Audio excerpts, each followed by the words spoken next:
የምትሰሙት አትጡ የተባለን ይመስል ዛሬም ከወደ ዱባይ እጅግ አሳዛኝ ዜና ሰምተናል። የቤተሰቦቼን ህይወት ለውጣለሁ ራሴንም አንድ ደረጃ ላይ አደርሳለሁ ብላ ስደትን ምርጫዋ ያደረገችው እህታችን ህይወቷ ማለፉ ሲሰማ በምንና እንዴት ህይወቷ ሊያልፍ ቻለ የሚለው ጉዳይ ደግሞ ጥያቄን የፈጠረ ሆኗል። ደህና የነበረችውና አመሻሹን ከእናቷ ጋር በሰላም ስልክ አውርታ ናፍቆቷን ገልጻ የተሰነባበተችው ረድኤት ጠዋት ላይ ራሷን አጥፍታ ሞታለች የሚል የመርዶ ዜና ለቤተሰቧ ሲነገር በእርግጥም እጅግ ልብ ሰባሪ ነው። እናት በሐዘን ተኮራምተው ልጄ ራሷን አታጠፋም በሰው ሀገር ደመከል በሆነችብኝ ሲሉ ቢያንስ እንኳን አስክሬኗን ላኩልኝና እርሜን አውጥቼ የልጄን አስክሬን እንደ ሀገሬ ወግና ስርዓት ከወዳጅ ዘመዶቼ ጋር ልቅበል ሲሉ በተሰበረ ልብ ሆነው ሲጠይቁ የኢትዮጵያ ኤምባሲም ያልተጠበቀ ምላሽ ሰጥቷል። ይህንን አሳዛኝ እውነት በተመለከተ አረቦች ጨከኑባትም። ረዱ ራሷን አጠፋች አሉ። ይህቺ ምስኪን ስደተኛ እህታችን ራሷን አጠፋች ከተባለ በኋላ እየወጡ ያሉ መረጃዎች እጅግ ልብ ይሰብራል። አሰሪዎቿ እንደ ቀልድ ልጃችሁ ራሷን ስላጠፋች አስክሬኗን ውሰዱ ብለው ለቤተሰብ በሰከንድ የድምጽ ልውውጥ ደውለው አረዷቸው። ቤተሰቦቿን ለመለወጥ በስደት ስትንከራተት የነበረችው ረድኤት እንደ ቀላል ሞታለችም ተባለም። ታዲያ እንዴት ራሷን አጠፋች ይሉኛል። ልጄ ከኔ የምትደብቀው ምንም ነገር የለም። ደስታዋንም ጭንቀቷንም አትደብቀኝም። እኔ እናቷ ነኝ። የልጄን ጸባይ በደንብ አድርጌም አውቃለሁ። ራሷን አታጠፋም። እኔን በገዛ እጇ ወደማልወጣው ሐዘን አትልከኝም። የኔን ደስታ እንጂ ሐዘኔንም ማየት አትፈልግም እያሉ ለኢትዮጵያ ሕዝብ በእናት አንጀት መልእክት አስተላልፈዋል። ረድኤት ድንገት ራሷን አጠፋች ተብሎ ከማዳሟ ለእናቷ ተደውሎ ስለተረዱበት ሞት የወጡ መረጃዎች አሉ።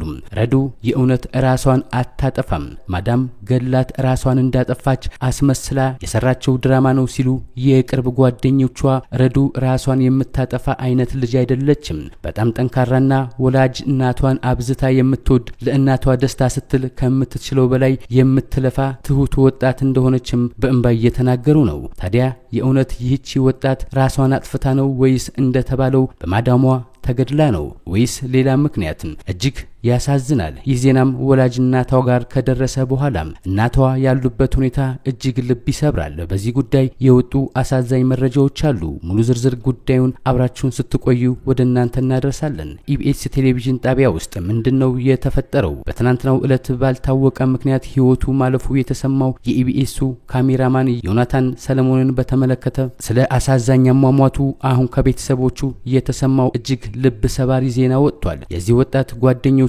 አብረውት እንደነበሩና ምንም አይነት የህመም የመርከም ስሜትም እንዳላዩበት ፍጹም ያልጠበቁ ዜና እንደሆነ በትናንትናው ዕለት በእንባ ተናግረው ነበር። ታዲያ ዛሬ በዚህ ወጣት የቀብር ስነ ስርዓት ላይ ከቤተሰቦቹ ተሰምቶ ህዝቡን በእንባ ያራጨ ዜና የሰሙትን ሁሉ አስነብቷል። ገና ብዙ መስራት ተሯሩጦ መኖር እየቻለ በድንገት ያለምንም ምክንያት የልጃቸውን ሞት የተረዱ ቤተሰቦች እንዴት አምነውስ ይቀበሉ? በዚህ ጉዳይ አሁን ከቤተሰቦቹ ስለተሰማው አሳዛኝ መረጃ እናስደምጣችኋለን። ሰላም ጤና ይስጥልን ውድ የእውነት ቲዩብ ቤተሰቦች፣ ፈጣሪ ከሚሰማው አስደንጋጭ ዜና ሁሉ ይሰውራችሁ እያልን ከላይ ያስደመጥናችሁና ሌሎች ሊሰሙ የተገቡ ናቸው ያልናቸውን መረጃዎች ወደ እናንተ እናደርሳለን። ለቻናሉ አዲስ የሆናችሁ ሰብስክራይብ በማድረግ ቤተሰብ እንዲሆኑ እየጋበዝን ወደ መረጃዎቹ አለፍን። አብራችሁን ቆዩ። በቅድሚያም ዛሬ በሀገራችን ተሰምቶ ብዙዎችን ያስገረመ ብዙዎችን እጅግ ያስደነቀ ተግባር እናካፍላችሁ። በስህተት ወደ አካውንቱ የገባውን 3.5 ሚሊዮን ብር የመለሰው አቶ በህጉ ወልደ ሚካኤል በተለያዩ ማህበራዊ ሚዲያዎች ላይ በስህተት ወደ አካውንቱ የገባ 3.5 ሚሊዮን ብር ተመላሽ ያደረገ ግለሰብ ምስጋና እየተቸረው ይገኛል። ከባንክ ወደ ባንክ በሚደረግ የገንዘብ ዝውውር ሂደት በተፈጠረ ስህተት ከሌላ ግለሰብ ወደ አካውንቱ የገባን 3.5 ሚሊዮን ብር ለባለቤቱ ተመላሽ አድርጌያለሁ ብሏል። እኔም የስራ ሰው ነኝ። እንደዚህ አይነት ክስተት ሊያጋጥም ይችላል። ስለዚህ ገንዘቡ የኔ ስላልሆነና ለባለቤቱ መመለስ ስላለብኝ ሳላቅማማ መልሻለሁም ብሏል። አቶ በህጉ አክለውም ብዙ ሰዎች ሞኝ እንደሆንኩ መመለስ እንዳልነበረብኝ በመልስም ከላዩ ቀንሼ መሆን እንደነበረበት አስተያየት ሲሰጡ ሰምቻለሁ። ዳሩ ግን ቅድም እንዳልኩት የኔ ያልሆነን ነገር የኔ አይደለም። በተለይም እኔም በቢዝነስ ዓለም ውስጥ እንዳለ ሰው ነኝ። ነገ በኔ እንደሆነ በመረዳት ማድረግ ያለብኝ ነው ያደረኩትም ብሏል። የአዋሽ ባንክ ባለሙያ ስለ ሁኔታውስ ምን አሉ? የአዋሽ ባንክ ፊንፊኔ ቅርንጫፍ ኦፕሬሽናል ማናጀር አቶ ፋፋ አሰፋ ስለ ጉዳዩ ሲናገሩ ከባንክ ወደ ባንክ በሚደረግ የገንዘብ ዝውውር አቶ ቦንሳ ታደለ የተባለ የባንካችን ደንበኛ ከአንዱ ባንክ አካውንት ወደ ሌላ ባንክ አካውንት በአካል ተገኝተው በማኑዋል ጽፈው ሂሳብ ሲያስተላልፉ አንድ ቁጥር ተሳስተው ጽፈው በመስጠታቸው 3.5 ሚሊዮን ብር ወደ አቶ በህጉ ወልደ ሚካኤል አካውንት ተላልፈዋል ሲሉም ገልጸዋል። ባንኩ ለአቶ በህጉ በመደወል ሁኔታውን ማስረዳቱና አቶ በህጉም ተባባሪ በመሆን ለባለቤቱ ገንዘቡን ተመላሽ ማድረጋቸውን አስታውቀዋል። ለሁሉም የባንክ ተጠቃሚዎች የባንክ ባለሙያስ ምን አሉ? ከባንክ ወደ ባንክ በሚደረግ የገንዘብ ዝውውር ሂደት ይህ አይነቱ አጋጣሚ የመፈጠር እድሉ ሰፊ ነው። ሁሉም ሰው በብር ዝውውር አጠቃላይ በባንክ አጠቃቀም ወቅት ተገቢውን ጥንቃቄ ማድረግ አለበት ሲሉም አሳስበዋል። እንደዚህ አይነት ደግና መልካም ሰዎች ለሀገራችን ያብዛልን። ወደ ሌላኛው መረጃችን ስናልፍ ከአቡዳቢ የኢፌዴሪ ኤምባሲ ኮሚኒቲ ማህበር ለመቄዶንያንና ባቡል ኸይር የበጎ አድራጎት ድርጅት 2.49 ሚሊዮን ብር የሚገመት ድጋፍ አደረገ። በአቡዳቢ የኢትዮጵያ ኮሚኒቲ ማህበርና በአቡዳቢ የኢፌዴሪ ኤምባሲ ሰራተኞች ለመቄዶንያን የአሮጊያን ህሙማን መረዳጃ ማህበር ለባቡል ኸይር የበጎ አድራጎት ድርጅት 2,490,235 ብር ከ13 ሳንቲም የገንዘብ ድጋፍ አድርገዋል። በተባበሩት አረብ ኤሚሬቶች የኢፌዴሪ ልዩ መልእክተኛ ባለሙሉ ስልጣን አምባሳደር ክቡር ዶክተር ኡመር ሁሴን ድጋፉን በተመለከተ ባስተላለፉት መልእክት ኤምባሲውና ኮሚኒቲው በጋራ ይህንን ድጋፍ ያደረጉት በየዓመቱ ለረመዳን ጾም ማፍጠሪያና ለፋሲካ በዓል በሚያዘጋጇቸው ሁለት የጋራ ፕሮግራሞች ወቅት ይወጣ የነበረውን ወጪ ሙሉ በሙሉ ለዚህ በጎ ተግባር እንዲውል በመወሰኑ እንደሆነም ገልጸዋል። በዚህም የተቀደሰ ተግባር ከአቡዳቢ ኮሚኒቲ 2,025,954 ብር የተዋጣ ሲሆን ቀሪው 489,264 ብር ከ85 ሳንቲም ከኤምባሲው ዲፕሎማቶች፣ የሎካል ሰራተኞችና የኮሚቴ ሰራተኞች በፈቃደኝነት ተሰብስቧል። ዮናታን ሰለሞን ባለትዳር ሲሆን የአንድ ሴትና የአንድ ወንድ ልጆች አባትም ነበር። ዛሬ ማለትም ማክሰኞ ሚያዝያ 7 2017 ዓ.ም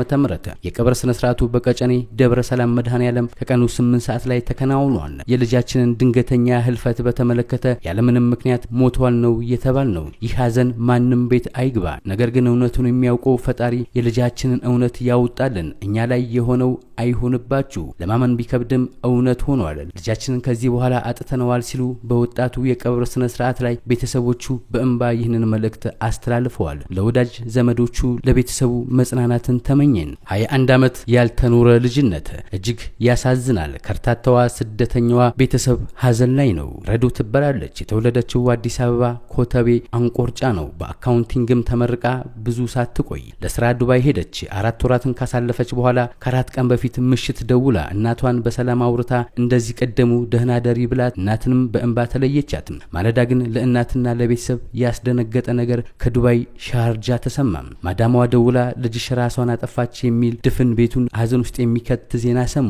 ድፍን ቤቱ ሀዘን ውስጥ ከገባ 4 ቀንም አስቆጠርም። አስክሬን እንኳን የሚሰጠን አሟሟቷ እንዲህ ነው የሚለን አጥተን በሰቀቀን እንገኛለን ሲሉም የኤምባሲ ሰዎችም ደውለው አስክሬኗን ኩዌት ሆስፒታል እንዳለም አረጋግጠዋል። በምን እንደሞተች አጣርተው የተቻለውን እና የሚደረገውን ነገር አድርገው አስክሬኗን ወደ እናት ሀገሯ ኢትዮጵያ እንደሚልኩም ለቤተሰቡ ቃል ገብተዋል። መከረኛነት ግን በሀዘን ድባብ ሆና ኑሮዋን ለማሸነፍ የተሰደደች ልጇን አስክሬን እየጠበቁ ይገኛሉ። የእህታችንን ነፍስ እንዲምርልን ከደጋገጎን እንዲያስቀምጥልን እንመኛለን። እንዲሁም ለቤተሰብ ለወዳጅ ዘመድ ለጓደኞቿ መጽናናትን እንመኛለን። ውድ የእውነት ቲዩብ ሚዲያ ቤተሰቦች ለዛሬ ያዘጋጀንላችሁ መሰናዶዎች እዚህ ላይ ጨረስን። በሌላ መሰናዶ እስከምንገናኝ ቸር ያቆየን።